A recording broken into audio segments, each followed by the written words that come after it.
For decades, books such as Red Star over China, The Long March, The Untold Story, and so on have acted as a window for Western readers to get to know this turbulent history of Chinese Red Army. Those who were there describe it as an epic. 80 years after the victory of the Long March, it is still remembered by people via documents, archives, and interviews. The Long March, The Untold Story, is the must-read when reflecting on the history. It was written by Harrison Salisbury, an American reporter.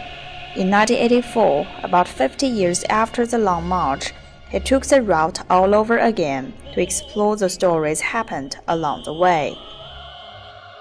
If you could pick one word to characterize him, it would be curious. He was inveterably curious about everything around him. His interest in China dates from when he was really a very small boy. His greatest desire in his career was to follow in the footsteps of Chairman Mao and all the great heroes of the Long March and tell the story like it had never been told before. Salisbury first read of the Long March on the pages of Edgar Snow's Red Star over China, another epic about China's Communist Party in its early days. It captured his imagination. In that book, Edgar Snow wrote that someday someone will write the full epic of this exciting expedition. He never did so due to various reasons. He was a romantic, and he loved the story of the Long March, and he knew that Ed Snow, who had interviewed Mao in Yan'an when Mao was in the caves there in 1936, I think, or 7. So my father had that idea, and once he got an idea, he didn't let go of it. He kept pressing it, and he wrote letter after letter, importuned every official that he could get his hands on. I want to come to China, I want to take the Long March.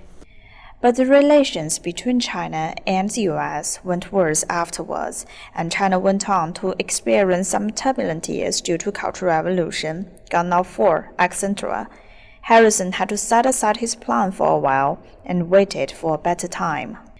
After painstakingly writing to the Chinese government, he got the approval in August 1983 and took off to Beijing in March the next year. He was 75 and had some heart problems then. Together with his wife and several other companies, he traveled 7,500 miles in places off the map by foot, by car, by minibus, by jeep, by horse, by donkey, following the entire route of the Long March.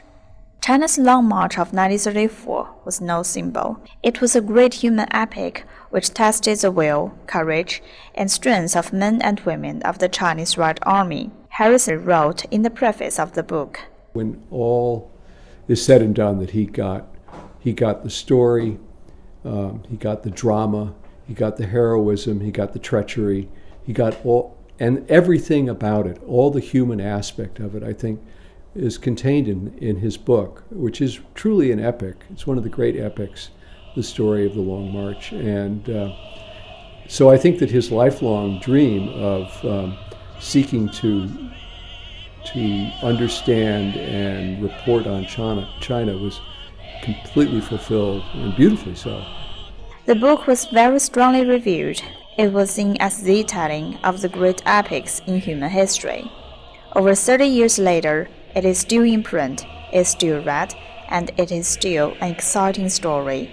It was confronted with doubt and criticism at the time it first published, though, due to difference of ideology between China and the United States. His reporting was consistently attacked as biased. He was called a fellow traveler. I mean, there was all kinds of attacks made on his reporting.